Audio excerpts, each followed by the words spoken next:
Pemirsa, Bank Indonesia Corner dan Pojok Baca Dongeng untuk pertama kalinya didirikan di Sekolah Republik Indonesia Tokyo Street, Jepang. Siswa-siswi Indonesia yang sedang menempuh pendidikan di Tokyo, Jepang bisa menikmati fasilitas membaca yang baru saja diresmikan oleh Duta Besar Republik Indonesia untuk Jepang, Heri Ahmad.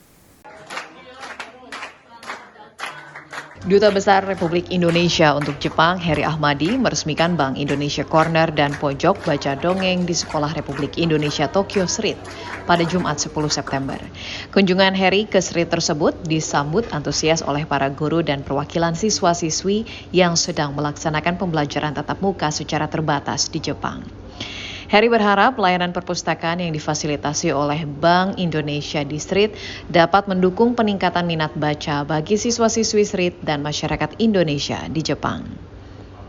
Terima kasih sekali lagi, semoga bantuan ini juga bisa dicatat menjadi kontribusi BI yang penting bagi masyarakat. Pembangunan BI Corner dan Pojok Baca Dongeng yang dibangun di Street adalah yang pertama kalinya hadir di luar negeri.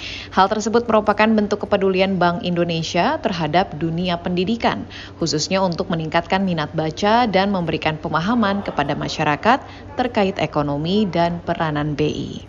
Tim Kantor Berita Antara mewartakan.